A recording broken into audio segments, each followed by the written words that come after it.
Hello, Toastmaster Rika. Hi, Toastmaster Roy. Good evening.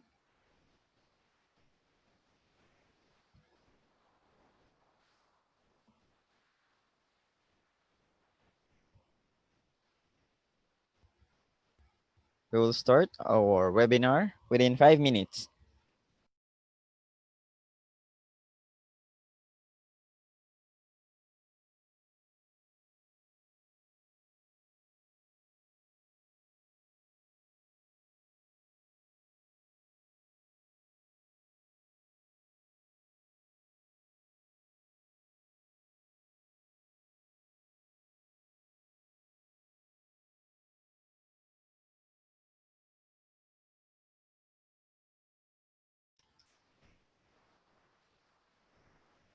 Hello, Francisco. Toastmaster Francisco.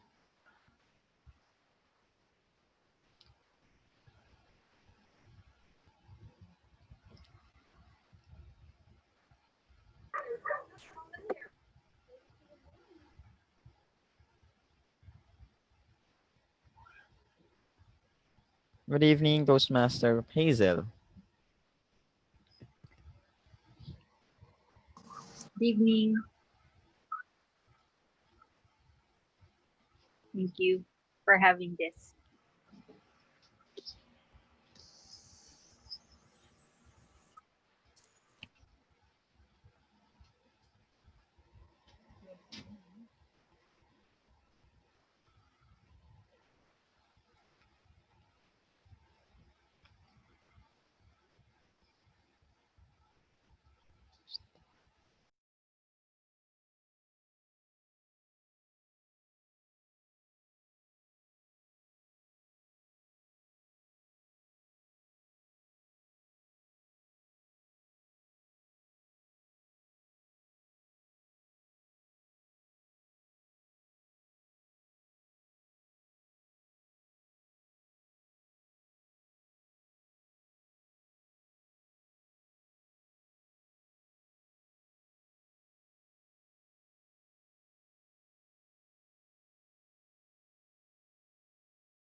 We will start in 2 minutes.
Good evening, fellow Toastmasters. Our program will start in 1 minute.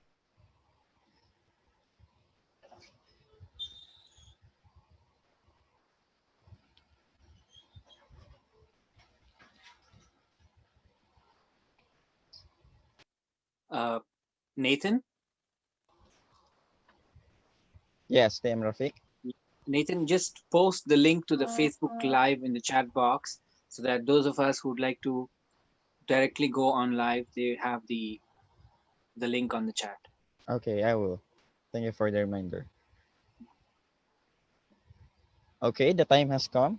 Fellow Toastmasters, distinguished guests, to start our webinar, let us all welcome Division K Director, Edralyn Paul Gascon, distinguished Toastmaster.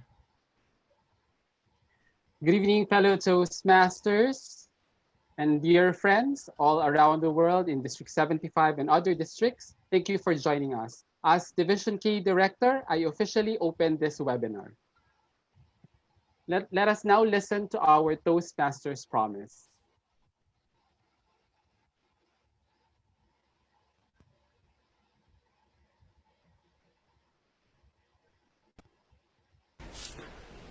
As a member of Toastmasters International and my club, I promise to attend club meetings regularly, to prepare all my projects to the best of my ability, basing them on the Toastmasters education program, to prepare for and fulfill meeting assignments, to provide fellow members with helpful constructive evaluations, to help the club maintain positive, friendly environment necessary for all members to learn and grow, to serve my club as an officer when called upon to do so, to treat my fellow club members and our guests with respect and courtesy, to bring guests to club meetings so they can see the benefits Toastmasters membership offers, to adhere to the guidelines and rules for all Toastmasters education and recognition programs, to act within Toastmasters core values of integrity, respect, service, and excellence during the conduct of all Toastmasters activities.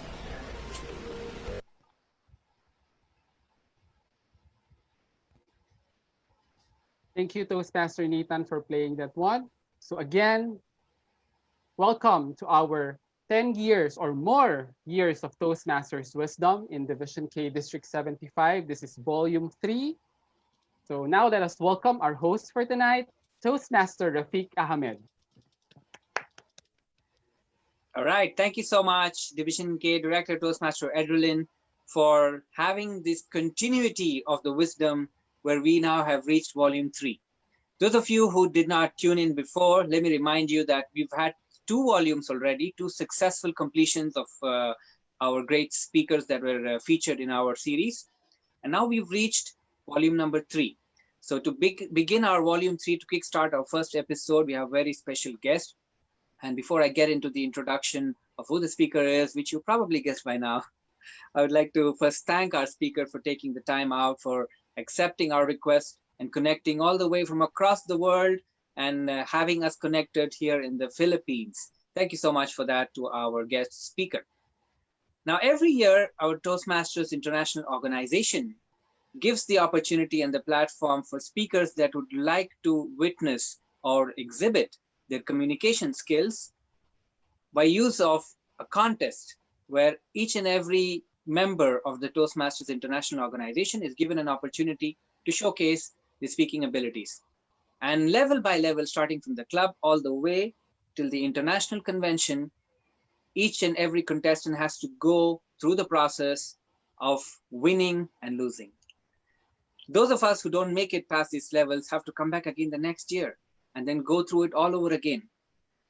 And so was the situation in 2019, where among 33,000 contestants, our guest speaker got the opportunity to go up the levels and reach the World Convention. And she not only became a finalist and a first runner-up at the convention in 2019, but also became the first ever Hispanic woman to reach that level. But she has her eyes set on the big prize. And she hopes that very soon in the near future, she will become the first Hispanic woman to win the World Championship of Public Speaking. And as we all are here witnessing this event, we have our best wishes for her, and we would definitely like to see her get the title of the World Champion of Public Speaking. And then we will get in touch with her once again and to invite her all the way to the Philippines for an in-person event when all this COVID is done with, and then we can have her visiting the Philippines to meet us face-to-face.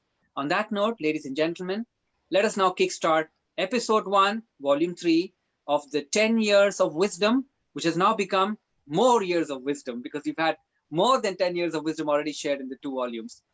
Without further delay, let me introduce you to our speaker, Toastmaster Luisa Montalvo, joining us as our guest speaker today, the first runner-up 2019 World Championship of Public Speaking.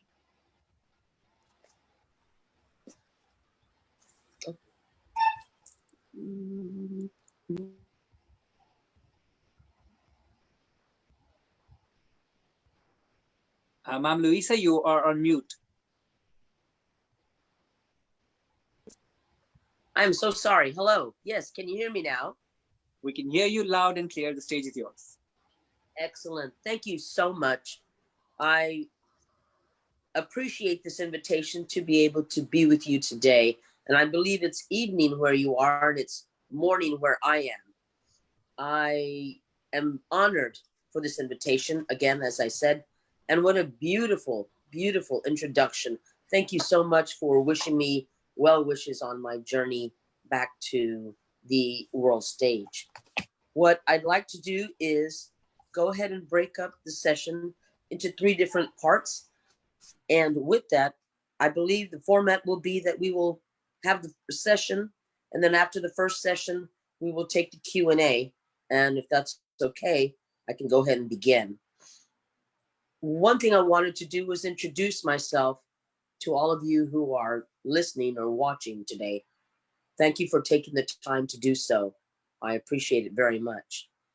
The part of me that a lot of people may or may not know is that I was born and raised here in South Texas, and I stayed here for 28 years, and then I moved away to Austin, Texas. I worked there at Abbott Laboratories for 25 years, and at the age of 53, I retired. I went ahead and moved back home. After my father passed away, I realized I needed to spend more time with my mother. So I moved back home, and it's been an amazing retirement so far. I started volunteering with a rescue group for dogs. The lady that owns it, Diane Rose, lives in New York, Island Park in New York, and she started Rough House Rescue. I went and answered an ad on Facebook wanting to help take care of a mother with her 4 puppies. And before I knew it, I had almost 90 dogs in my backyard that I was fostering. Unfortunately, here in South Texas, we have a high percentage of euthanizing animals, and I wanted to help make a difference. So I volunteered and started to help her fostering the dogs so that they could go ahead and later be taken up to New York City. I now actually drive them up to New York City, which is a 32-hour drive for us. We take the dogs from here in South Texas up to New York, where they're giving wonderful and amazing homes. Now, this is something I started doing almost immediately after I retired. I also rejoined Toastmasters 7 years ago. My intent was to join Toastmasters and have fun and compete maybe every other year or so, but it wound up being that I was competing every year. I had not known about the international contest, and that had piqued my interest, so that is what I started to try to do, was compete every year in the international contest. And my only goal was to win at the district level. That was my only goal, but I actually received more, and that was amazing, and we'll talk about that in a minute. I have 3 sessions, and there's one session that I believe has not had the attention that it's supposed to have. And that is, when I was invited to do this session, I was asked, can you tell us how to make a great speech? Or what motivates you to make a great speech? Or how do you present? These are all things that I'll be going over. However, I want to speak today specifically to those of you who don't compete, who have such a fear of speaking that would be the last thing you would do. You see, when people ask me questions, they want to know, well, I want to compete. So how do I get to your level? And I realize you people are very important because you want to compete. But I would say, and I'm guessing here, there's probably 75% of you in the club that are so fearful of speaking that you don't compete. Now, let me say this to you 75%. When I was a little kid, I remember my parents taking me to the swimming pool downtown here in the small town where I live, and it was a public pool. And I wanted to swim so bad. And I tried, and my brother tried to teach me, and my mother tried to teach me. And I almost drowned. I was so scared. So because of that, I didn't want to go back into the water. A few months later, my parents took me to the lake here close to our house. I was fearful, but my mom says, "You'll be fine. I'm here. I'll take care of you. Nothing will happen." I went into the water again in the lake, and again, I almost drowned. My mother saved me like she said she would, and I'm probably about 7 or 8 years old. The third time, I was with a friend of mine, and I'm a little older now. I think I'm about 15 or 16. And we went to the beach, which is about an hour away from my house.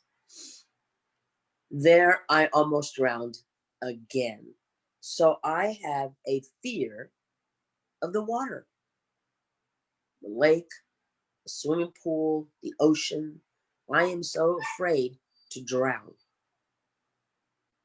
When you signed up for Toastmasters, you probably have a fear of public speaking because it is the number one fear in the world.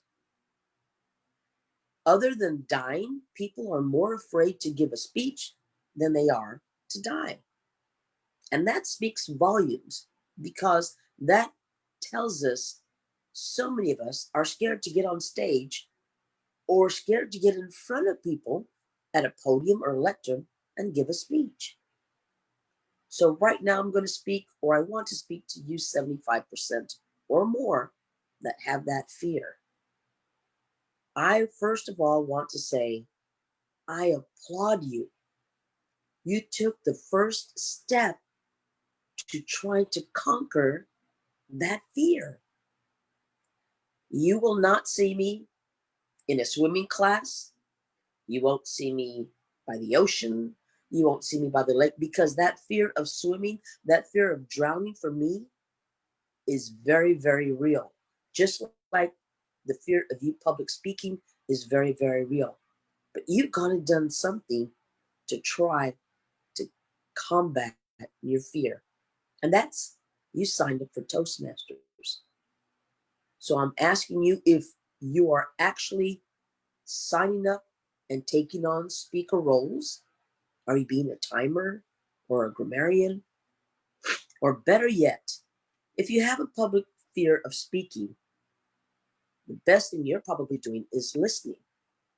So are you signing up to be evaluators for those people that are giving speeches? Are you actually taking advantage of trying to be a better public speaker? You've already gone and taken the first step, which was to sign up and join Toastmasters. So I applaud you for doing that, and I wish you all the best. I can say this, and I want you to realize this. There is probably no speaker in this world that doesn't get nervous giving a speech. I still get nervous. I'm sure Aaron Beverly may possibly get nervous. There are a few of us that are comfortable being on stage, but that doesn't mean we don't get nervous. So I applaud each and every one of you that has that fear, yet you've taken the step to join Toastmasters and try to overcome that fear. Now, there are a few areas that I'd like to speak about, and that would be on speech making And then in the end, I'll go ahead and speak a little bit about my journey to the stage, to the world-class stage. On speech making, you're probably wondering, well, I don't have any ideas. I don't know what to speak about. I have found that for your speech to be compelling, for people to actually be entertained or want to hear you speak, you should speak about something that is very passionate to you, very passionate for you, because the audience is going to feed off whatever it is you're passionate about. When you speak about something you're passionate about, you speak maybe a little faster, your voice gets excited, your face lights up, you smile because you're wanting to share everything about your passion to the audience. My suggestion is find what it is you're passionate about and speak to your audience about that, so that way they get passionate about it just by watching you. There are a lot of times where if we're told we need to give a speech, we panic because we don't know what to do.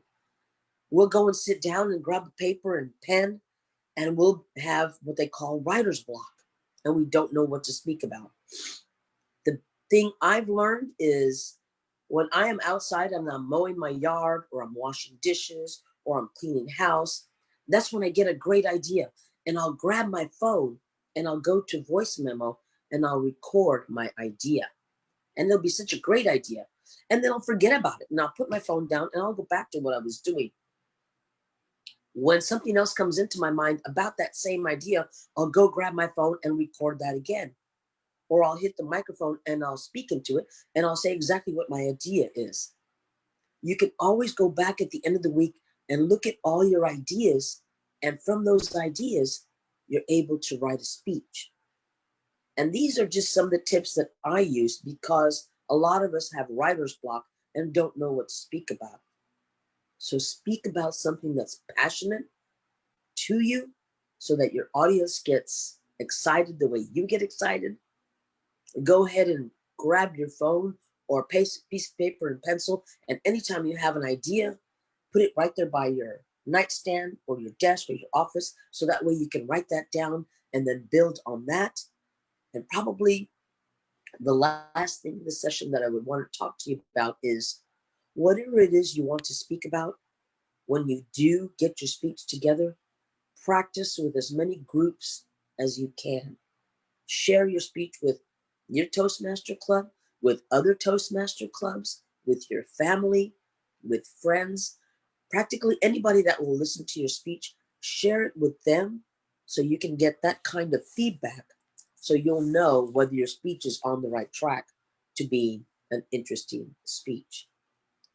That is my session on how to get ideas on writing the speech. So if any of you have any questions right now about that, I believe I'll turn it over to our Toastmaster, and he can control the question and answer session right now. Great. Wonderful. Thank you so much, Toastmaster Luisa, for giving us a breather to actually gather all the wisdom that we got in this few minutes, and then we can probably use this opportunity to have some questions posted. So our lovely audience who have been waiting, this is your opportunity. Go ahead and send your question on chat or raise your hand, or the admin can probably unmute, give the access to unmute themselves, Toastmaster Nathan. So those of you who have a question, please go ahead and mute yourself and you can ask your question.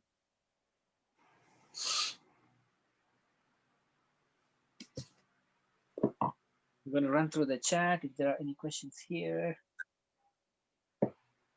Okay.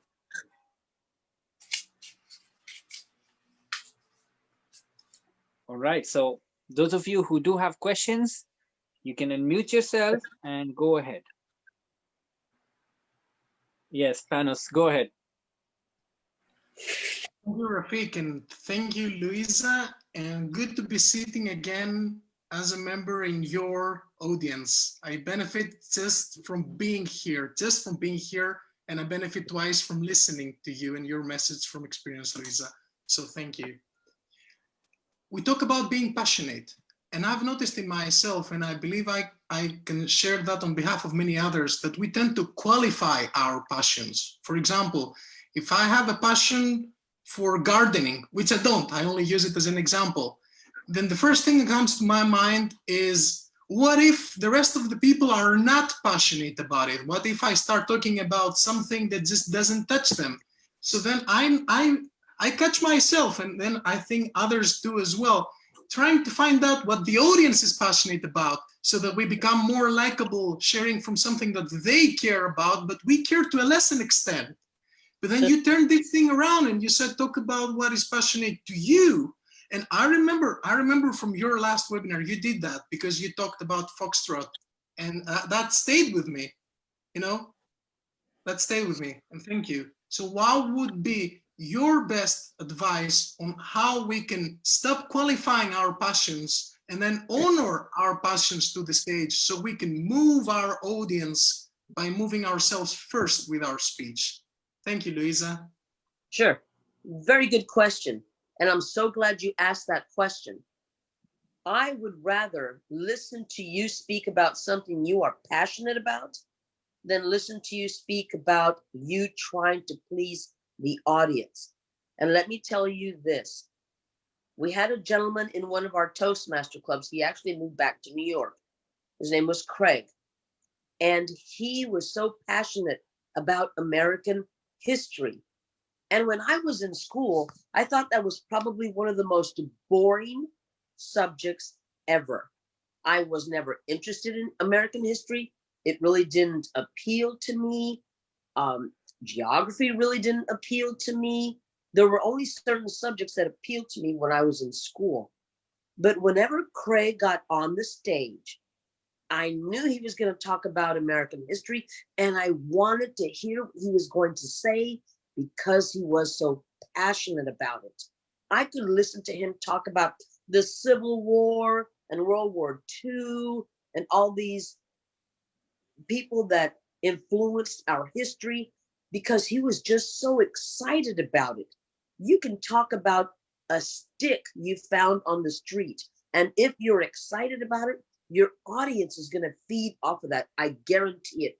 I would rather you talk about something that I have no interest in, but that you know a lot about, such as gardening. I know you use that just as an example, but I would rather you talk about something that you know a lot about and that you're passionate about, than you to talk about a subject that you think I want to hear about, and you might not be as passionate about it. Please speak about something that's passionate to you. It will show in your speech, and your audience will love you for it. All right. Excellent. Thank you, Toastmaster Panos, and thank you, Toastmaster Luisa. We've got a couple of questions in the chat box, and in the order that it's been asked, if I can quickly acknowledge them here, starting with Toastmaster Anselmo de Jesus. If you are listening to me, you can unmute yourself and ask your question directly.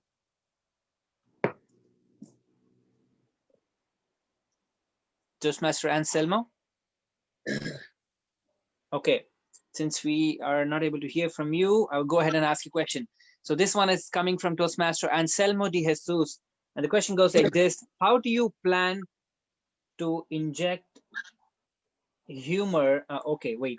You have several questions, Toastmaster Anselmo. I'll take it in the order that you've been sent to me. Okay, your first question was, how can I make sure that my international speech is actually international? That is a great question. This almost goes back to what I had suggested about speaking or giving your speech to different clubs.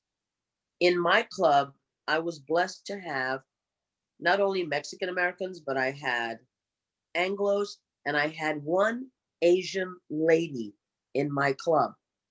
And when I gave my speech, I asked for everybody's evaluation. And that's so important to do, because you are going to learn from everybody in your audience, everybody in your club. The Asian lady, her name is Lois Kim, she actually questioned me, and she said, Luisa, I don't understand what you mean by this. What do you mean? Can you explain it? And me being cultural and staying local, I realized she didn't know what I was talking about, because I was talking about something that anybody that lived in South Texas would know about. But she hadn't lived in South Texas before, so she did not know what I was talking about, what I was referencing to. I made the mistake when I was on stage last year, and my speech was not very international, and that counted against me. But I'm in a learning stage. I'm in a learning period where I'm having to realize, okay, wait a minute. Well, is everybody from around the world going to understand what I say? Now, here's the benefit, if you want to see it that way, of this COVID-19. We are now Zooming, and I am speaking to people in the Philippines. In fact, yesterday I was speaking to people from Saudi Arabia. So right now, this is so awesome that you get to share your speech with different clubs from around the world and then ask them, did you understand everything I was talking about? And anytime they said, no, wait a minute, I don't understand this part, analyze it and find out why, and then you're able to make adjustments. And that to me is right now is the best way, the easiest way to make sure your speech is international. I hope I answered your question. Excellent. Thank you, Toastmaster Anselmo, and thank you, Toastmaster Luisa. We've got another question coming in from District 79 by Toastmaster Raj Johal. Toastmaster Raj, if you can hear us, you can unmute and ask your question directly. All right. I believe you want to. Hello, I'm just getting set up. Hi, Louisa. Thank you for having this workshop. Thank you for having me. Yes, thank you. I can't memorize my questions, I'm sorry. Yeah, how long did it take you to craft your winning speech? From start to when you thought you had a really good speech and then you could practice it? That's a very good question. And actually, for those of you that have never participated in the international contest, what I found out was that you probably start with your speech and you compete at the area level, then club, area, division, then district. And once you compete at the district level, you take that same speech and you go to area. And if you compete at the area level, region. And once you compete at region, if you go on, you go to the semifinals. You are still allowed to use that same speech. If you go from semifinals to finals, you have to have a completely different speech. So I knew this, and I had crafted my final speech in case by some miracle I made it to the finals. And it was a miracle that I made it to the finals. And the reason I say that is many of the contestants there, this was their second or third time competing on that level. For me to make it was a shock to me and an honor for me. The first speech I gave all the way up to the semifinals, I had been rehearsing that speech for 6 months because I started in February at the club level and went all the way up to August at the semifinals. So I had been giving that speech over and over and over and over. So a lot of people will tell you that your semifinal speech is usually better than your finals speech because you've had so many opportunities to present that speech. Your final speech, you have that written, you have it ready to go. You probably haven't shown very many clubs or very many people. You probably haven't practiced it that much. So it's not going to be as polished as your semifinal speech. My final speech, I actually had it written out and ready to go. However, the night before the contest, I completely changed the beginning and the end because I didn't like the direction my speech was going. And the atmosphere, I thought, was not conducive to what I wanted the audience to hear or feel. So I changed the speech the night before, and I thought it worked. And some of the judges thought it worked. So I was very grateful for that. But your semifinal speech is usually something you've polished, and then your final speech is something completely different, and it has to be a different speech. Wonderful. Thank you for answering that question. Yes, ma'am. Can I just quickly intervene? Are you going to be competing again at World Championship? I'm going to talk about that in just a few minutes, but that's a great question. Wonderful. Thank you. Thank you, dear. All right. Thank you so much, Toastmaster Raj Johal, joining us from District 79 in Saudi Arabia. Since you mentioned you were in Saudi yesterday, Toastmaster Luisa, I think they love you too much to keep directing more questions to get your wisdom out. All right. We have a next question coming in from Toastmaster Ranji Abella. Toastmaster Ranji Abella, if you can hear us, please unmute yourself and direct your question. Hello, good evening. Good evening to you, Toastmaster Luisa. Yes. So we have been watching your videos, your semifinals and finals. Actually, my question is kind of related to the last answer. How did you choose the speech intended for the semifinals and finals? Like, did you choose the better speech for the finals? Or what are your criteria for choosing the speech for the international contest? Great question. And the first question is, how did I choose my speech for the semifinals? This was a stroke of luck. I had been rummaging through my garage, and I actually found a picture I had taken in Mexico City, which is what my semifinal speech is about. I found it in my garage under some dust and some books and stuff. And I went, oh my gosh, I remember taking this picture back when I was 18 years old, which was over 40 years ago. I happened to have a Toastmaster meeting that day. And so I went to the Toastmaster meeting, and I believe the president asked, she said, we don't have anybody speaking today. Does anybody have a speech in their back pocket? And I went, I can give a speech about my trip to Mexico City. Let me do that. There was a gentleman in the audience. He was actually the husband of the president at the time.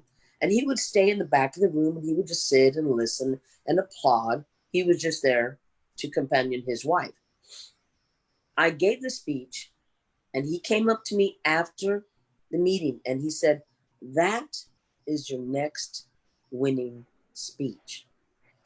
And I laughed at him, and I said, his name is Rex Kelly. I said, Rex, are you serious? He said, yes, that's it. That's your winning speech. Had it not been for him telling me that, I never would have used that speech for the semifinals. I am so grateful. This is also important on the other side. If you hear somebody give an amazing speech, please tell them that's a great speech. Or if you think a speech has potential to be awesome, let them know. Let the speaker know, because we learn from the audience. So that's very important. For my final speech, I'll talk about it a little bit later. I had it written out. I didn't like the way it was going. The atmosphere and everything there at the conference, as I said, I'll talk about that later, made me change my entire speech. And I memorized it the night before and got up and performed. And it was, to me, about having fun. And I'm going to talk about that here in a little minute, in a few minutes also. But listen to your audience. When they tell you you've got a good speech, go with that, because they're not telling you that to be mean or anything. They're telling you that because it was a great speech. So listen to your audience. Thank you. All right. Thank you, Toastmaster Ranji. And thank you, Toastmaster Luisa. We'll take one last question before we go into the second session. And this is a continuation question coming in from Toastmaster Raj Johal from District 79. And her question is, how do you approach your international speech at the World Convention? Is it the same way that you would do it when you're preparing your club speech, or is that a completely different way to look at it? I hope I'm understanding the question correctly. And I hate to say this. When I am giving a club speech, I have my outline. I kind of go over it in my head. I might ad lib a little bit. I might speak off the cuff. I might not know exactly what I'm going to say, but I know what the outline is, and I know what bullet points I want to hit to get my thought across. When you are at the semifinal or final level, you should have your speech rehearsed, memorized. You should know exactly where at 2 minutes and 17 seconds, you should know where you're supposed to be at your speech. You should know exactly when that green light is going to come on so that you know that you're on track and you're on schedule. You should know exactly when that red light is going to come on.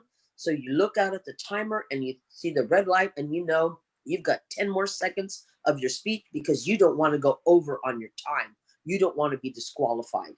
I've seen so many great speakers with amazing speeches and they get disqualified because they go over by 3 seconds or 10 seconds. And they've made it all the way to the district level. And to know that is so disheartening. So you should know your international, if you're at the semifinal level, the district level, you should already know exactly where you're supposed to be in that speech at what time.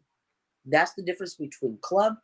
In club, if you go over, although you shouldn't, you go over 10 seconds or 20 seconds, people still applaud, great speech, and you're okay. And that's it. And then your evaluator is going to say, you went over time. No big deal. At the club level, if you're already doing this for semifinals, take it very seriously. Right. Thank you so much, Toastmaster Raj, and thank you, Toastmaster Luisa. For those of you who are leaving questions on the Facebook Live, rest assured, I will pick them at the second or the third session. I'll try to accommodate all your questions as soon as possible. On that note, back to you, Toastmaster Luisa, for your session number 2. Okay. Let me set my timer. Stop. And go. Session number 2, I want to speak about being able to give a speech that's going to motivate your audience. I believe it is so important that when you're going to write a speech, that the speech has a message. And it has to be a takeaway that the audience is going to remember. One way to make sure they remember you or your message is to make it something that is so relatable that you're going to capture at least 75% of your audience's attention. And excuse me, I have allergies. One moment.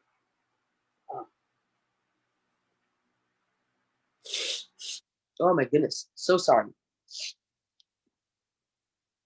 You will know what your topic will be because it can be about something that's happened in the past that you think has happened to other people. You can talk about something that's current so people are informed and will know what you're talking about.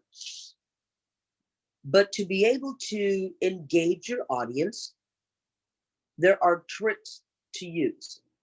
And this is what a lot of speakers do. They'll come up and the first thing they'll say is, how many of you, I see that as a guide for the speaker.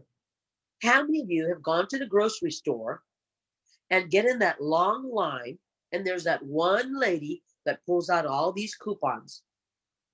I think that's something that may have happened to a lot of us.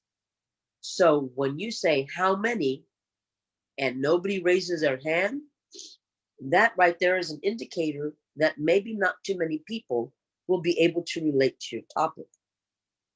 It's a way to guide, to gauge how you're going to go ahead and give the rest of your speech. How many of you are, if I were to say, and everybody's eyes open, and you want, or how many people here, that's usually the attention getter to be able to get feedback from your audience, and that's what you're going to need. I have learned that because I've had so many crazy and amazing experiences, if I'm at a party, or if you've ever been at a party, and you're telling a friend or two about something that's happened, and they start laughing, and wow, that's a great story. Whenever they tell you that, write it down and say, this is my next speech. Because when people tell you, give you feedback without you asking for it, that's honest feedback. You're going to want to go with that and work with that. To be able to reach your audience, or actually to be able for them to remember you, to get up and give a speech and just talk, you've wasted the audience's time. So there has to be that underlying message. People today especially, people want to believe that they can become better people. In your speech, if you can activate that, if you can get them feeling like they can make a difference, that's what we all want to hear. Find some way to incorporate that into your speech. If you talk about something that happened to you and you got really angry about it, maybe you were driving and somebody cut you off and you really wanted to be angry. A lot of us drive. A lot of us have had somebody cut us off in traffic. And a lot of us have gotten angry. But what did you do differently that maybe we can stop and think that next time we're in traffic, we can handle it the way you handled it because it made sense? Too many times we all react the same way and nobody has showed us a different way on how to react on a situation. When you present something, present all the positive things about why this might or can work for you, for the audience, because it worked for you.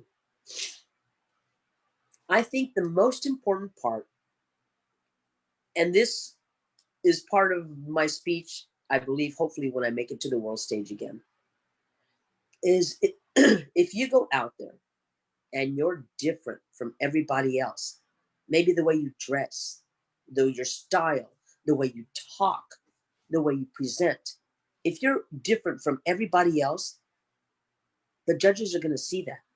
They're going to notice that. Now you've got their attention, and that's great. Along with physically being able to be different, make your speech different. Come out with an introduction that nobody's done. End it the way nobody's ended it before.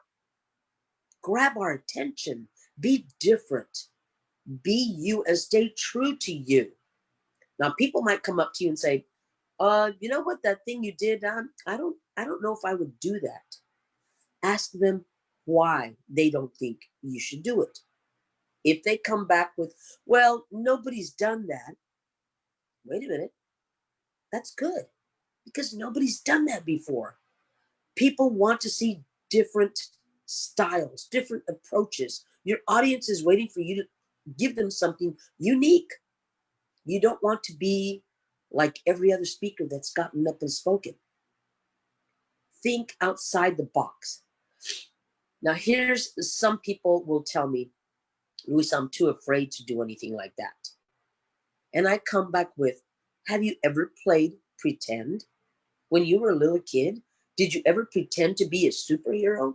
Did you ever pretend to have superpowers? This is for only 5 to 7 minutes. In fact, you only have to be different or pretend for 4.5 minutes to qualify. 4.5 minutes. Not a week, not a month to be different. 4.5 to 5 minutes to be different. If you go out there and do something different, you might not win first, second, or third, but a month later or a year later, somebody's going to come up to you and say, I remember when you did that speech. It was hilarious. Or it really got me thinking. And that's what you want. I understand a lot of people who compete, a lot of speakers, want to win that first place or second or third, but it's a trophy and you'll take it home. But will people remember what you said a month, a year, or 5 years later? Did you leave them with such a valuable message that they have nothing better than to remember what you said? I think that is so much more important. If you leave your audience with a message, try to change their frame of mind for the better. This is something that you need to take seriously instead of just getting up there to talk. If you're afraid of speaking, think of just one idea that you think needs to change and focus on that. And if you speak for 4.5 minutes pretending, then you're good. Be different, be unique. I told a group just last week, because one lady said, I am so afraid to give a speech. And when I told her to pretend, I said, pretend you've just won first place at the international level and you are the best speaker in the world. And for the next 5 minutes, everybody has to listen to you speak. Just pretend you're the best speaker in the world. How hard is that? Pretend. 5 minutes. That's all you need. Those are just some of the tips that I've come up with. And so now if the audience has any questions on that, and then we'll go on to the last session. Thank you. All right. Thank you, Toastmaster Luisa. I'll take some quick questions from our Facebook live feed. And I'm going to just open that very quickly right now. Okay.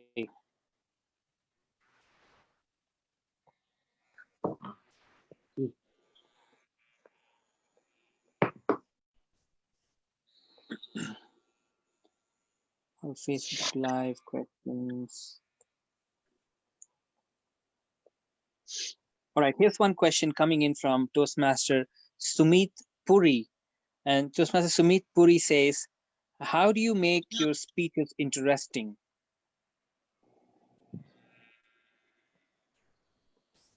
How do you make your speeches interesting? Yes, that's the question. Again, I think it goes back to 1, expressing your passion for your speech, in your speech. 2, speaking about something that you know people will be interested in. Like right now, if you can come up with a great speech on different things to do while you're stuck at home, people are interested in that because we're going through that right now. It was just April for the United States. So if you talk about taxes and how to fill out your taxes or what to do to be able to make filling out your taxes easier, people are going to be listening because that's something that's happening right now. So to make your speeches interesting, you can focus on current events that are going on. You can focus on maybe something in the past that happened to everybody, such as COVID-19. Or you can talk about something that if your club is mainly women, talk about something that women would be interested in. Or if your club is mainly men, or maybe your club is mainly senior citizens, maybe people older than 55, talk about something that's going to benefit the majority of your audience. To me, that's the best way to be able to gauge how to make your speech interesting. Know your audience. Okay, wonderful. So the trick to having interesting speech topics is to know whom you're addressing and then craft your speech, keeping that in mind. Excellent answer. Thank you so much for that, Toastmaster Luisa. The floor is still open for questions, and we're going to wait for a few seconds or probably a minute. And if there are no questions, we will hand the control back to Toastmaster Luisa to go ahead. All right, there's a question coming in here from District 82, Sri Lanka. And I would like to quickly look at the question. The question goes like this. Have you had to recover in a speech where the audience did not react?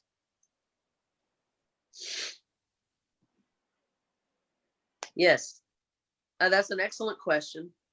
And that's happened to me, I believe, maybe twice. The way to be prepared for that is know when you say something funny and the audience doesn't laugh, you can stop and say, I knew that wasn't funny. I shouldn't have used it. And people will laugh at that. If you start on a subject and you're starting to feel that your audience isn't listening or isn't responding the way you want them to, you talk to the audience personally and say, hang on, give me just a minute. You're going to understand what I'm talking about in a minute. Follow me here. Give me a few minutes. If you talk to your audience personally, it makes a huge difference. In fact, we've gone now more from giving a speech to almost a conversational method of speaking in our speeches. So the more you talk to your audience one-on-one, if you make them feel that they're the only person you're talking to, they're going to really like that. It makes it feel personal for them. And so you're making it now feel really special because they almost feel like you're the only one that they're talking to. And that's the way to be able to gauge your audience. Listen to them. If you say something funny and they don't laugh because maybe it was about politics, religion, or something that you shouldn't have said a joke, say, I knew I shouldn't have used that speech. Sorry, let's go on. Let's move on. And if you admit you've made a mistake during your speech, you've now made yourself human and people are more accepting to what you have to say. All right. Thank you to Toastmaster Roshanta Jayatunga from District 82, Sri Lanka. I saw your question and I got excited and I asked it directly. I should have given you the opportunity. But yeah, I took your question and said, okay, we've got another question. I see a hand raised by Panos. Yes, I acknowledge that, Panos. We've got another question on the chat box. Before that, Panos, go ahead with your question. Okay, following your last point, and thank you, Rafik, this is the perfect time for this question, I am sure. When I feel that the speaker is talking to me, so he's talking to me and everyone at the same time, but his message is directed to me as much as everyone else, then I feel honored, included, and in a way respected. So I want to bring us back to the way a phrase you used, like how many of you. To me, this sounds like dividing the audience. Now, this might just be me, but then if a part of the audience goes like, yeah, I belong to this category, are then we talking to this part of the audience and not the rest? Because I hear and I feel a difference in a speaker's energy and connection or connectivity, for lack of a better word, when they say, raise your hand if you, like you. Right. But when they say, how many of you, who are we connecting with? Do we have everyone on board? I would love to hear your input on this, Luisa. Thank you.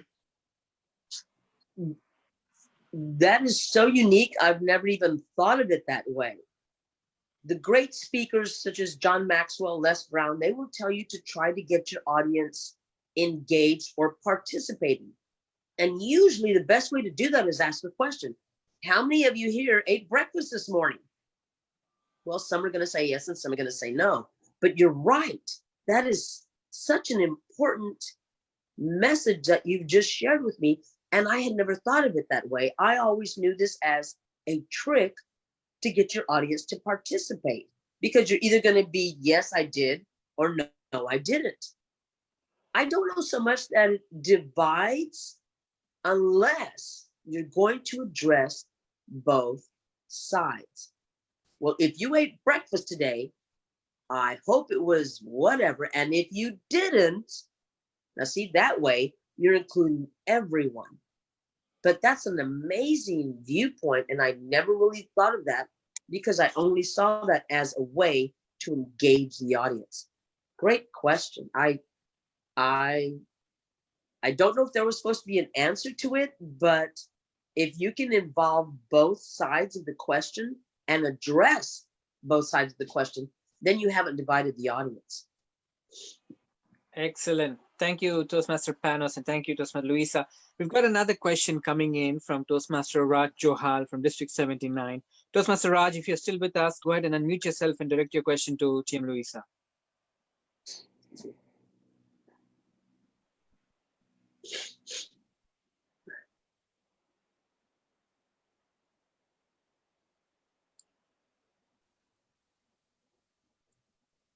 I believe you're still on mute. Yeah, we can hear you now. I've got to see what I wrote. Hold on. I don't know what I put down. Yes. Okay, so now the current situation in the States and in the UK with riots and, you know, Black Lives Matter, would it be harmful to use that as a international speech? Luisa. You can use that in an international speech if you're going to make it personal to you.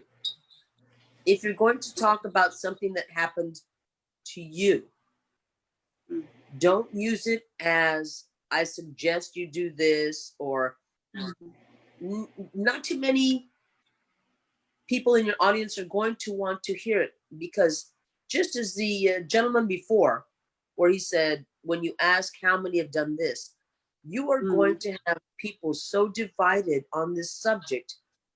To me, it would be a very sensitive subject, and you would have to treat it so delicately for it to be able to be a positive instead of a negative for your speech. Not only that, I'm not sure. Okay, so we're May, June. I believe August would be the finals. You've got 2 months to work on something.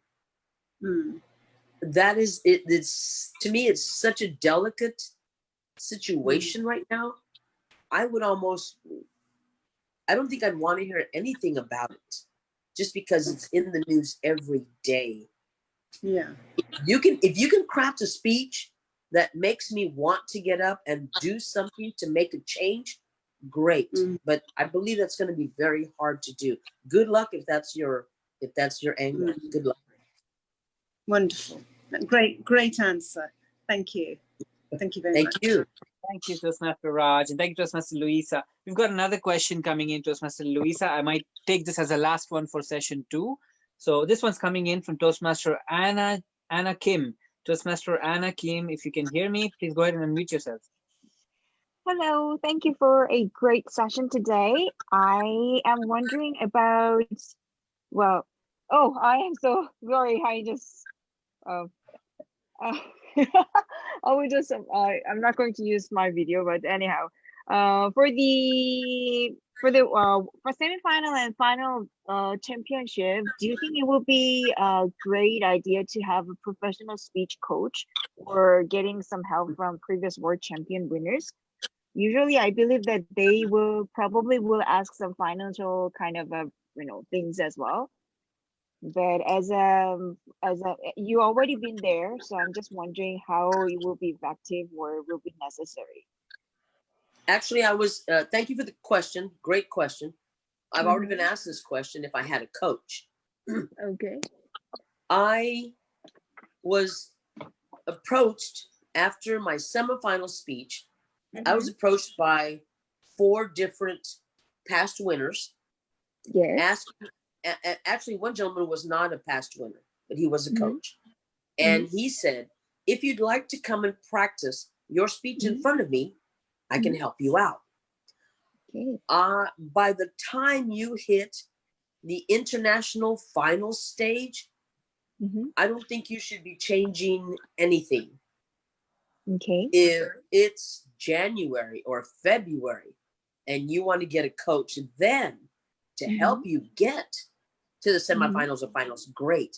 But once you're there, I think changing your style or your speech at the last minute would be more confusing than anything. When I was approached and asked if I wanted a coach, I don't think I'm so good I don't need a coach. But I think from all the comments I've gotten from February all the way up until May, I felt I knew where I was headed. I knew what I wanted to say and do.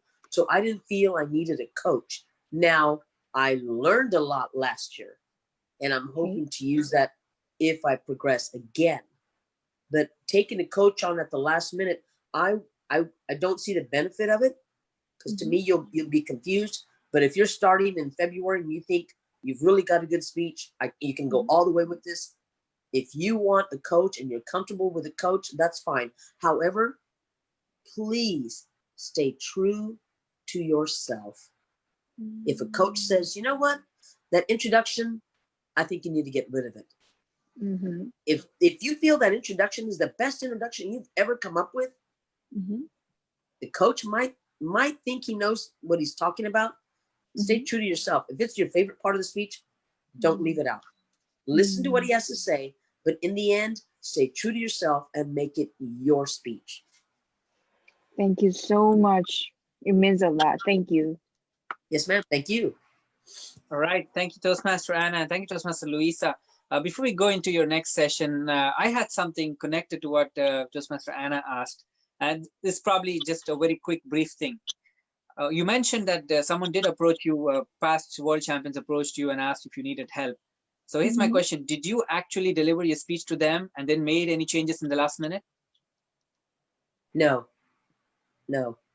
I already knew where I was headed. I already knew where I was going. Now here's, and I'm going to say this as gently and politely and respectfully as I can. When people ask me to evaluate their speech, I tell them, just because I won the contest to give a speech doesn't mean I'm going to be a good evaluator. I didn't win the evaluation contest. I won the speech contest. Now I can tell you, well, your beginning was a little boring and you lost me in the middle part. Now I can give you general comments, but not everybody that gives a good speech is a good evaluator. And that's something I think we need to remember. All right, excellent. On that note, I'll hand the control back to you, Toastmaster Luisa, for session number 2. Take it away. Thank you so much.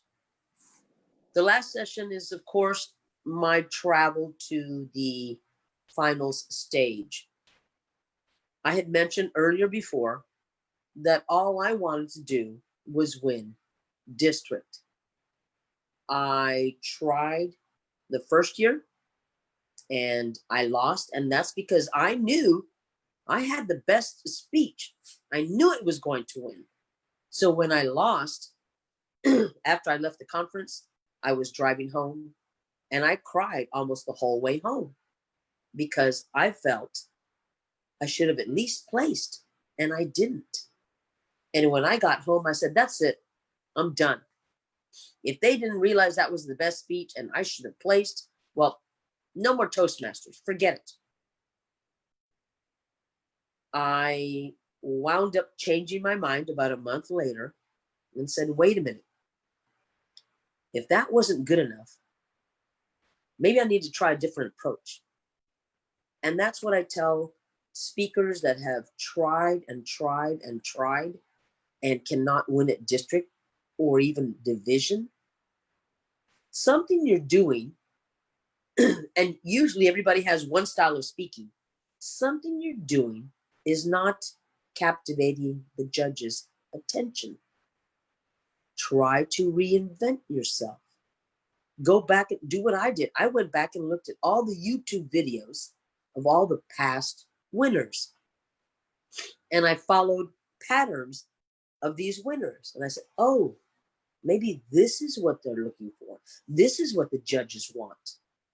So the second year, I said, I've got it. This is the perfect speech. I know it's going to win. I know I'm going to place a district. I'm going to win district first place. I know it. I didn't even place. This time driving home, I didn't cry. I got mad. I said, oh, that wasn't good enough? Okay, fine. You know what? I'm going to find another style. And the third year and fourth, fifth year, I didn't even make it out of division. And that was hard for me to swallow because it was almost automatic that I was going to district. The sixth year and on the seventh year, I told my mentor, Phyllis Allen, I said, if I don't win, if I don't place a district this year, I'm done. Because I think I've tried to do everything. I've changed my style. I've changed the style of my speech. I've changed the way I give my speech. I don't know what else to change. And she said, Luisa, you're taking this too seriously. You can see it in your face. You're so obsessed. She goes, you're not having fun. Having fun? At a contest? Can you do that? I said, Phyllis, you're right. In fact, my mother had told me the same thing. She said, Mijita, are you having fun? No, I'm not. I'm too worried about winning. I don't even enjoy myself when I go to the district conference. I don't even talk to anybody because I don't want them to tell me anything that's going to change my mind about my speech. Have fun. And that's what I did. Last year, I had fun. I didn't care if I was going to place or not. In fact, I already knew I wasn't going to place. So if I know I'm not going to place, I might as well have fun. And that's the year I placed. I went in there with a totally different attitude. You see, I changed everything else about me except my frame of mind and my attitude. And because of that, I believe it showed that I was having fun on stage, and the audience feeds off of that. They feed off of their passion. So when I made it to district, won first place, I thought, okay, great. My dream is complete. I'm finished. I'm done. And this is what I want to leave you with. Whatever your dream is, are you dreaming big enough? I just wanted to win district. I never thought, hopefully I'll win to regionals, and then hopefully I'll get to semifinals, and then after that, I hope I get to finals. That never entered my mind. So are your dreams big enough? And it doesn't have to be in Toastmasters. That's in everyday life. Are you dreaming big enough? What are you doing to get to that dream? Are you changing the way you approach it? Are you really working hard to get there? And are you having fun doing it? When I finally made it to the stage and I became first runner-up, an honor that I am so proud of, I was invited immediately in November to go and speak in Puebla, Mexico. I gave my speech. Something that really terrified me for the first time is I actually gave my entire speech, my keynote speech of 1 hour, in Spanish. And if you've ever heard me speak Spanish, you'd be laughing right now because my Spanish is terrible. I hadn't spoken Spanish in a long time. I hadn't practiced with anybody. But I felt to honor the people of Puebla, Mexico, to honor my ancestors, I felt it my duty to try to give my speech in Spanish. I remember my opening line was, and I was saying this in Spanish, I said, I can give my entire speech in English and speak slowly so you can understand, or I can give my entire speech in Spanish and speak even slower. And the audience loved that line. I believe they saw me in a different light, and I saw them in a different light. And after I gave my speech, a few people came up to congratulate me on a great job. And one lady came up to me and she said, thank you so much for breaking the glass ceiling, because no Hispanic had ever gotten to that level. You honor us. And I was so touched by what she had said. I said, thank you so much. It was an honor for me. She turned to leave, and then she turned back around and she said, oh, and by the way, good luck on your journey to win first place. Wait, what? You're not happy with second place? I'm happy with second place. Is second place not good enough anymore? I'm okay with it. I have to do this again? I have to try another 7 years? Maybe longer? Maybe I'll never make it? But the city of Puebla instilled a pride in me that I feel now. To honor and respect them, I need to go on and continue competing. I'll have a different mindset now. I am totally satisfied with last year's results. I'm okay with that. But if I get that first place, it's just going to be the icing on the cake. And it'll be great. And it'll be to honor my ancestors, to break that glass ceiling. And one thing I want every one of you to take away from this is, I am not a better speaker than you are. Any single one of you out there can go and win this contest. And let me tell you why. The only reason I won first runner-up is because I said, and you'll hear me say this over and over, I said the right words at the right time on the right day to the right judges. And what do I mean by that? Right now in the United States, we have a president that half of the people here living think he's an amazing speaker, and the other half doesn't. He can get up on stage and give a speech, and half the people in the United States are going to say that was an amazing speech. And the other half of the United States is going to say, that's the worst speech I ever heard. Same speaker, same speech, divided audience. So I just happened to say the right things at the right time to the right judges on the right day, which means you can too. I'm no better than you. I know you can do it. I know you can. Whatever you have desired to speak about, if you're passionate about it, don't give up. It might take you more than 7 years. And most of all, if you're that determined to reach that level, make sure along the way that you're having fun. Thank you so much for allowing me this session. All right, thank you so much, Toastmaster Luisa.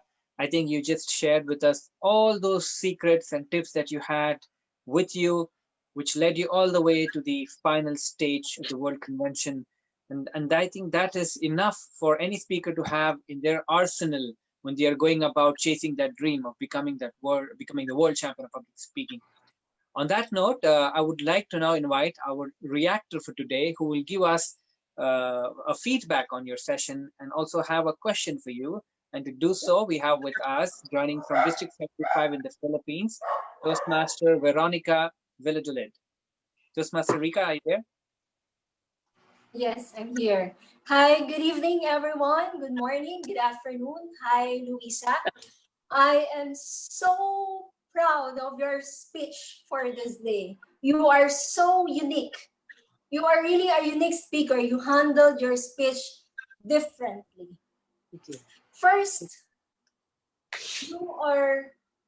you have among the speakers that spoke to us with this more years of Toastmasters wisdom sponsored by Division K. We're the only one who really divided the sessions into the first, second, and third, and then you see to it that audiences are interacting with your speech by means of the question and answer in between. And that is really great. Thank you so much for that style. Second one, I really like the way you present yourself because I can see that you are such a humble person. You do not put yourself into a pedestal as a great speaker, but you let us feel that you are one of us. When you started your speech with, I speak for the 75% of the audience who fear public speaking. And that is really a great one. Such a humble speaker. And I salute you for that. Second one, what I appreciate the most is when Toastmaster Panos asks about how among the audience feel this way, that way, and you were able to appreciate a new idea introduced by a person among the audience. That means you do not present yourself as the monopoly of ideas, being the speaker today. And that is really so great about you. So I cannot just, I am so passionate with my speaking today. So you really resonate your passion with us. So I really salute you for that. Thank you so much for that. You are such a humble person. You are so sincere with your speech, and you are really appreciative of the persons around you. So Yeah. thank you for that. Thank you. Now, my question now is, there are times when speakers are feeling down, and they, let's say for example, it is about contest time. We know that it is usually during the second semester of the year that we are about to have the contest, the speech contest. And then you would like to join in the contest, you would like to inspire others, but then you yourself is in your down moments, and you would like to inspire, but then your mind is blank. What will be your advice or suggestion so that even in our down moments, or even when our mind is blank, we can still find a reason to inspire others with a speech? That is an excellent question. And you have to have a love for the audience. The gentleman that asked me a question, I believe in the first and second session, I can't remember his name, but he said that he said that I inspired him because I spoke about my dog Foxtrot. And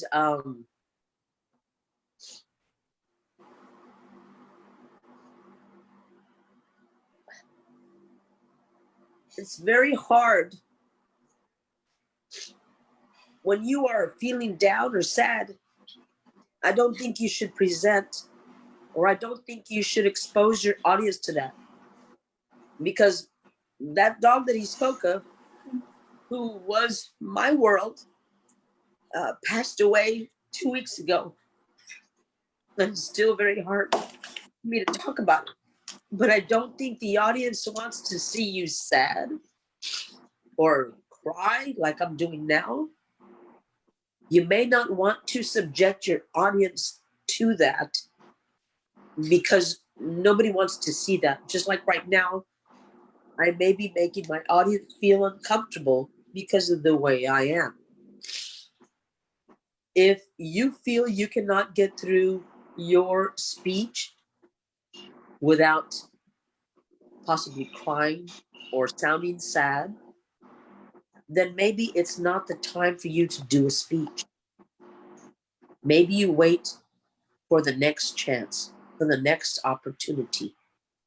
Because if you get up and give a sad speech, possibly the next time you give a sad speech, people are going to remember that.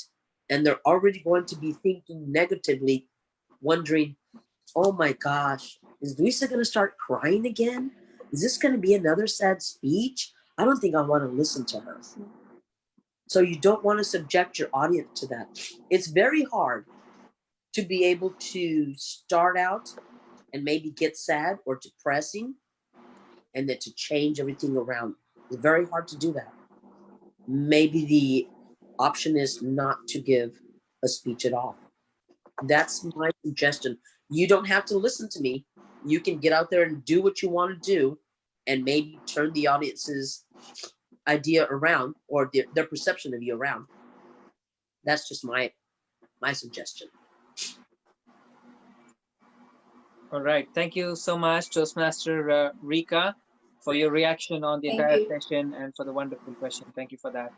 All right, Toastmaster Luisa, we have some questions in the chat box. I'm going to start addressing them. And this one's coming in from Toastmaster Bab. There are two questions from Toastmaster Bab. If you can hear us, Toastmaster Bab, unmute yourself with your first question and then follow it up with the second one.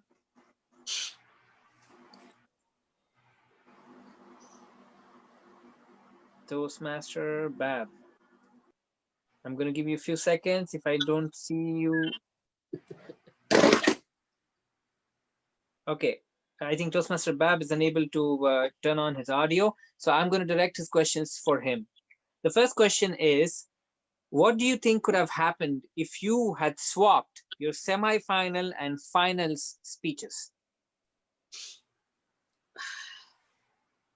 That is an excellent question. I'm going to start it with the fact that I love to travel. And maybe I should say, I'm going to say something maybe I shouldn't here, so the audience can take this either way. There's something I say if I'm ever going to mention God. I always say, my God, because I don't want to offend anyone. Excuse me, I usually say, my God, because I don't want to offend some of you. I want to offend all of you. And to me, that's a joke. My God knows how much I love to travel. So let's say last year I had won first place. I would have been invited to all these wonderful, beautiful places in this world to be a keynote speaker. And then COVID-19 happened, where nobody's traveling. Aaron Beverly, who won first place, was so eloquent by saying that since he'd won second place before and got to travel the world, he was grateful that he won first and that it wasn't someone else, because they would have been robbed of being able to travel the world. To me, that's beautiful. If I would have won first place, but would not have been able to travel to all these wonderful places, I would have been okay with it. But I know my God takes care of me. And he said, no, not this year, Luisa. Come back and try again when we don't have a pandemic, because I know you love to travel, and I know it would have really been disheartening had I not been able to travel to all the places that most first place winners are allowed to travel to, because they've been invited to be the keynote speaker. So that's why I am very okay with not having won last year. It's a journey that I want to do again. I know better now. I'm a little wiser. Doesn't mean I'm going to win first place, but I'm going to try again. But it would have been amazing to have won, but I feel like Aaron Beverly said, would have been robbed of being able to travel and visit all the amazing Toastmasters from around the world. All right. Thank you, Toastmaster Bab. And Toastmaster Luisa, something just came to my mind and I want to share with you. Is that probably the reason why many speakers who have reached the finals, or probably have been trying over the years and reached the semifinals, are not competing this year? Because they do not want to win the championship during a time when they're not going to travel anymore. That's an excellent question.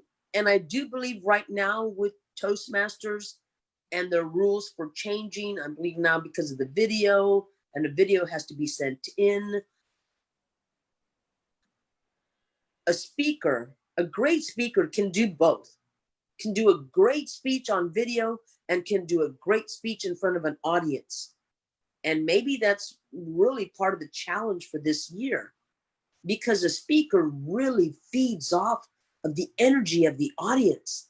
And right now, I could say something funny, but I'm not going to know who's laughing or if anybody isn't even laughing. So this year presents challenges because of the new rules about sending in videos.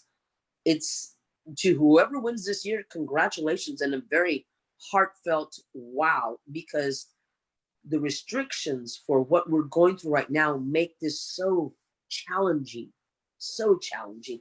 I know that many districts didn't send in a district video or weren't going to have a district contest only because of the video that has to be sent in. I'm wishing all the best to whoever does win. Well deserved if they win. Well deserved. Thank you, Toastmaster Luisa. Well, I would say it's just opportunity for speakers who are still there aspiring to come up. This could be that year when you don't have those big guns or those experienced speakers not competing. Like yourself, Toastmaster Luisa. Okay, I have a follow-up question from Toastmaster Bab. He had two questions actually. The second one is this. Toastmaster Bab is addressing this to you directly. He says, Toastmaster Luisa, you started your finals speech by introducing yourself.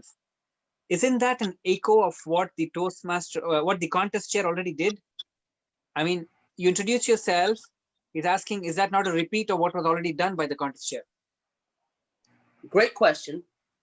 My introduction, though, was done in a style that was different, because if you go back and watch the finals video on YouTube, the gentleman, the Toastmaster introducing me was Luisa Montalvo, first impressions. I go out there, howdy y'all.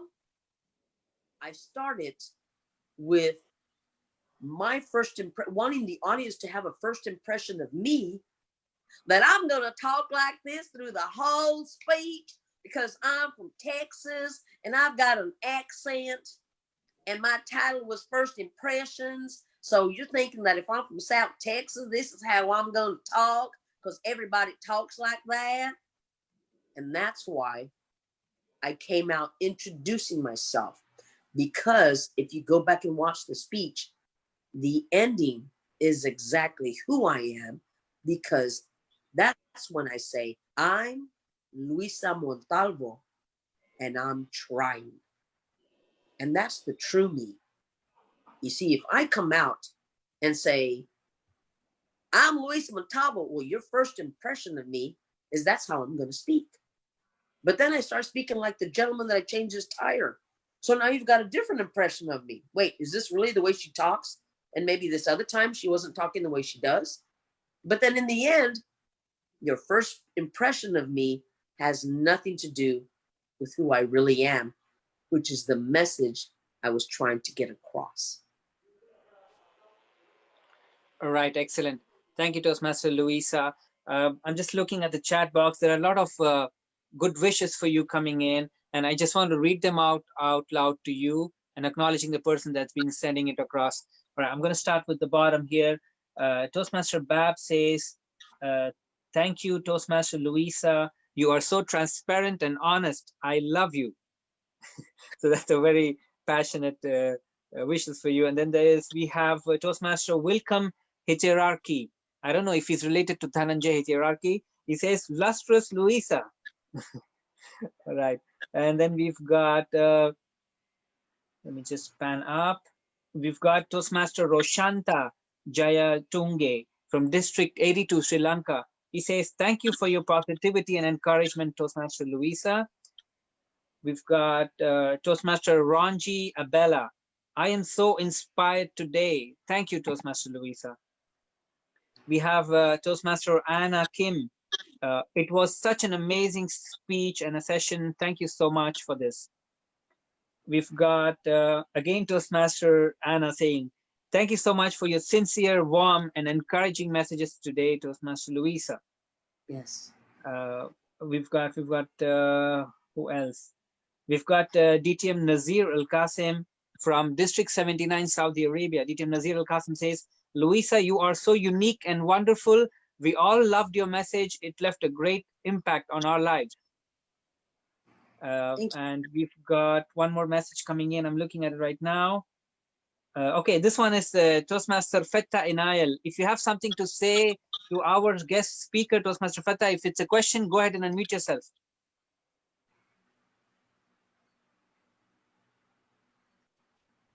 Toastmaster Fetta Inayal, I believe you have something to... Yes, thank you very much indeed. I would like to ask this young and beautiful and great lady.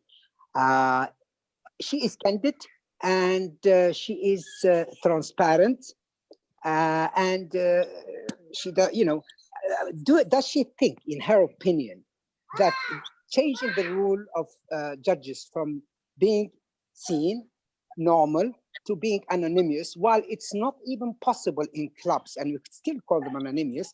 And I think this rule was introduced, I don't know why it was introduced, what was the incident, and if it was introduced because of Toastmasters might get upset or aggressive, then they shouldn't be Toastmasters, if that's the only reason. So I just want to know her opinion on this take. Thank you. So the question is whether it's okay for the judges to be anonymous? Yeah, they have integrity, they're honest, why hide them? In all organizations, judges are there, people can see them, they are, their CV has been given, it gives confidence, because I believe transparency encourages trust, while anonymity encourages distrust. So, why TMI is the only organization which have judges anonymous. And sometimes in clubs it's not possible because you can't see them and they call them anonymous. They have a clause when it says when practical. What does that mean? So what do you think on this take? Thank you. That's a great question, and I'm going to answer this because of personal experience. When I was in high school, and I'll talk about this in one of my speeches later, hopefully. When I was in high school, I was judged by judges, of course, that were 20 or 30 years older than I was. I knew who they were because in high school, you have all your friends, and then you have those 3 people that look like your parents. So you knew those were the judges. The thing was, those judges in my high school, in my school, would never be competing against me, ever. Now we have the human factor where sometimes if I know that you were one of my judges, maybe you were the one that didn't allow me to win first place last year. Oh, but then down the line, I'm going to be a judge and now you're competing. Am I going to be as bold to say you weren't a good speaker because I thought you didn't let me win when I competed? You see, we're human. And that's the problem. We probably don't want to know who our judges are. Again, I would never hold anything personal against a judge that didn't rate me number 1, because that means I have to improve. And I don't have a problem with that.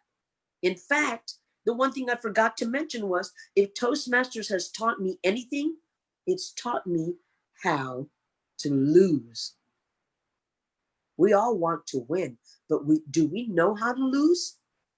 Do you go back and reanalyze yourself? Or do you just get mad at the judges and walk off and you're done?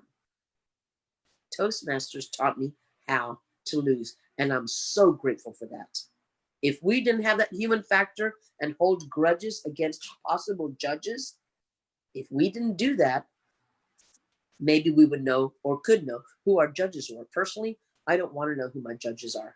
I don't. I don't want to have to maybe hold something against them when I shouldn't, and it's very hard not to. Thank you very much. I appreciate your answer and your candid and honest answer. Thank you very much. Thank you. Thank you, Thank you. Inayal from District 79, Saudi Arabia. I think we've had more than enough that we bargained for in terms of your wisdom, Toastmaster Luisa. We've learned a lot and we've benefited so much from your session. It is sad that we have to bring the session to an end and not have enough time to share your experiences with us. And that's the reason why I said we should have you in person in the Philippines so that we benefit fully from your experience and your life as an experience as well. On that note, I would like to give you the control, Toastmaster Luisa, for your closing remarks and before we bring the session to an end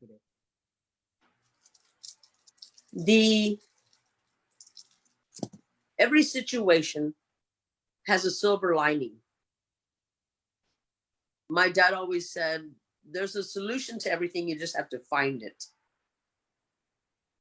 But right now with this pandemic, look at how amazing it is that in the last 2 weeks, I've spoken to different people from all around the world, from Sri Lanka, from the Philippines, from Shanghai. This would probably not have been possible had we not had the pandemic.